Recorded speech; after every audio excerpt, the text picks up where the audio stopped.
বাংলাদেশে অন্তর্বর্তী সরকারের আমলে ক্রমশই পরিস্থিতি ঘোরালো হচ্ছে। এমনিতে দ্রুত নির্বাচন করানোর জন্য ঘরে বাইরে প্রবল চাপে রয়েছে অন্তর্বর্তী সরকারের প্রধান উপদেষ্টা মোহাম্মদ ইউনূস। আর অন্যদিকে দেশের মধ্যে বিভিন্ন রাজনৈতিক দলও প্রকাশ্যেই অন্তর্বর্তী সরকারের বিরুদ্ধে নিজেদের ক্ষোভ বিক্ষোভ প্রকাশ করছে। সম্প্রতি বাংলাদেশের জামায়াতে ইসলামের জাতীয় সমাবেশ অনুষ্ঠিত হয়। সভামঞ্চ থেকে জামায়াতে ইসলামের ছাত্রনেতা সাদিক কায়েম বলেন, বাংলাদেশের সার্বভৌমত্ব এবং অখণ্ডতা রক্ষার জন্য তাদের 7 দফা দাবি রয়েছে। সেই দাবিগুলি অবিলম্বে বাস্তবায়িত না হলে আরেকটি ইসলামিক বিপ্লবের হুঁশিয়ারি দিয়েছেন তিনি।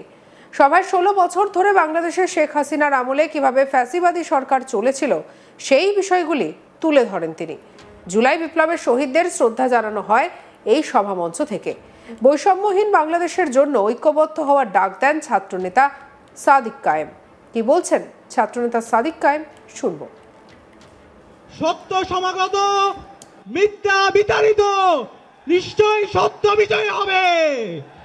প্রিয় সংগ্রামী ছাত্র জনতা, গুম খুন হত্যা আইনাগর ফ্যাসিবাদ কায়েমের মাধ্যমে খুনি হাসিনা এবং তার দোসররা গত 16 বছরে বাংলাদেশে ইসলামী আন্দোলনের উপর এবং আপামর ছাত্র জনতার উপর ইতিহাসের বর্বরোচিত হত্যাকাণ্ড চালিয়েছে। আপনারা জানেন 2009 সালে পিলখানা হত্যাকাণ্ডের মাধ্যমে এদেশে দেশপ্রেমিক নাগরিকদেরকে হত্যা করা হয়েছে। 2013 সালের 28 ফেব্রুয়ারি আল্লামা দেলোয়ার হোসেন সাঈদীর রায় পরবর্তী সারা দেশে গণহত্যা সংঘটিত হয়েছিল। 2013 সালের 5 মে শাপলায় আমাদের এদেশের মাদ্রাসা শিক্ষার্থীদের উপর গণহত্যা এবং শিশু হত্যা সংঘটিত হয়েছিল। এভাবে আপনারা জানেন আমাদের ক্যাম্পাসগুলোতে ছাত্রলীগের সন্ত্রাসীরা আমাদের উপর নেককার হত্যাকাণ্ড চালিয়েছিল।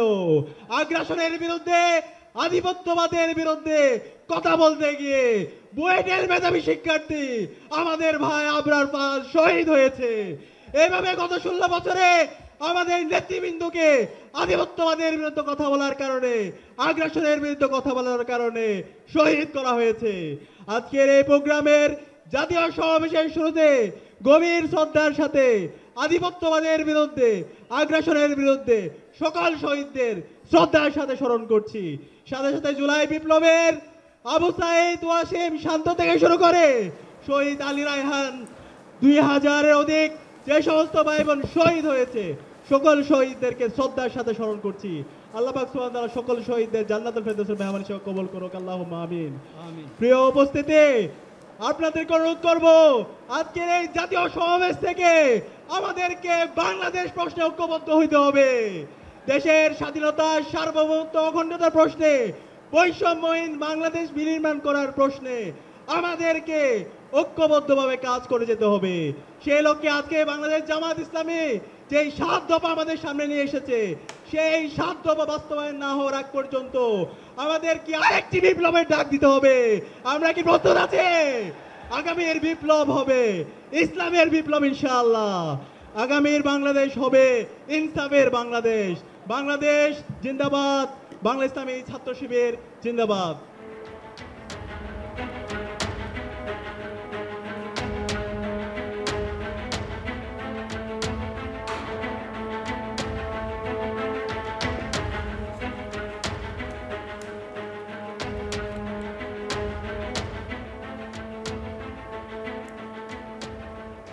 বাংলাদেশে অন্তর্বর্তী সরকারের আমলে ক্রমশই পরিস্থিতি ঘোরালো হচ্ছে। এমনিতে দ্রুত নির্বাচন করানোর জন্য ঘরে বাইরে প্রবল চাপে রয়েছে অন্তর্বর্তী সরকারের প্রধান উপদেষ্টা মোহাম্মদ ইউনূস। অন্যদিকে দেশের মধ্যে বিভিন্ন রাজনৈতিক দলও প্রকাশ্যেই অন্তর্বর্তী সরকারের বিরুদ্ধে নিজেদের ক্ষোভ উগরে দিচ্ছেন। সম্প্রতি বাংলাদেশে জামায়াতে ইসলামের জাতীয় সমাবেশ অনুষ্ঠিত হলো। সভামঞ্চ থেকে জামায়াতে ইসলামের ছাত্রনেতা সাদিক কায়েম বলেন, বাংলাদেশের সার্বভৌমত্ব এবং অখণ্ডতা রক্ষার জন্য তাদের 7 দফা দাবি রয়েছে। সেই দাবিগুলি অবিলম্বে বাস্তবায়িত না হলে আরেকটি ইসলামিক বিপ্লবের হুঁশিয়ারি দিয়েছেন তিনি। সভায় 16 বছর ধরে বাংলাদেশে শেখ হাসিনার আমলে কিভাবে ফ্যাসিবাদী সরকার চলছিল সেই বিষয়গুলি তুলে ধরেন তিনি। জুলাই বিপ্লবে শহীদদের শ্রদ্ধা জানানো হয় এই সভামঞ্চ থেকে। বৈষম্যহীন বাংলাদেশের জন্য ঐক্যবদ্ধ হওয়ার ডাক দেন ছাত্রনেতা সাদিক কায়েম। কি বলছেন তিনি, শুনবো আরো একবার। সত্য সমাগত, মিথ্যা বিতাড়িত, নিশ্চয় সত্য বিজয় হবে।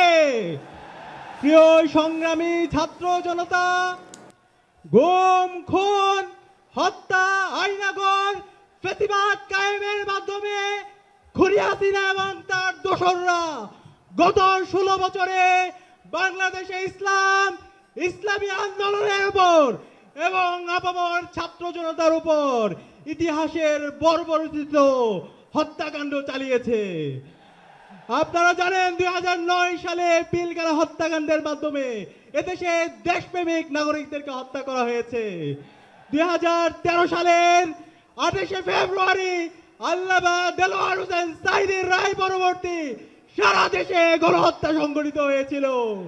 2013 সালের 5 মে শাপলায় আমাদের এদেশের মাদ্রাসা শিক্ষার্থীদের উপর গণহত্যা এবং শিশু হত্যা সংঘটিত হয়েছিল।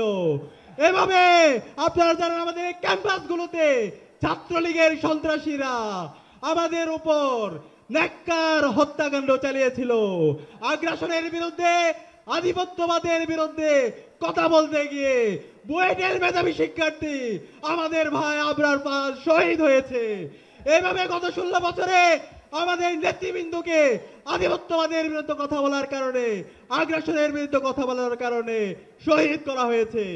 আজকের এই প্রোগ্রামের জাতীয় সমাবেশের শুরুতে গভীর শ্রদ্ধার সাথে আধিপত্যবাদের বিরুদ্ধে, আগ্রাসনের বিরুদ্ধে সকল শহীদদের শ্রদ্ধার সাথে স্মরণ করছি।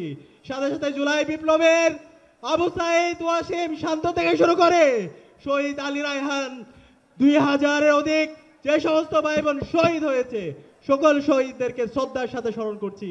আল্লাহ পাক সুবহানাহু ওয়া তাআলা সকল শহীদদের জান্নাতুল ফেরদৌসের মেহমান হিসেবে কবুল করুক, আল্লাহুম্মা আমিন। প্রিয় উপস্থিতি, আপনাদেরকে অনুরোধ করব আজকের এই জাতীয় সমাবেশ থেকে আমাদেরকে বাংলাদেশ প্রশ্নে ঐক্যবদ্ধ হইতে হবে।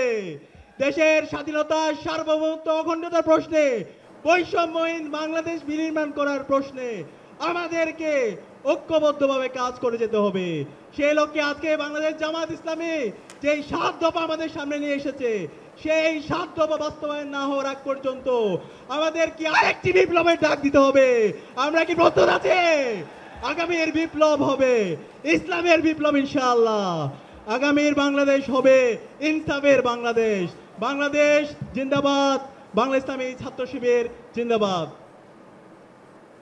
সঙ্গে রাখুন আজ তাক বাংলার ইউটিউব চ্যানেলকে। অন্যান্য খবরের জন্য লাইক, কমেন্ট, শেয়ার, সাবস্ক্রাইব করতে ভুলবেন না।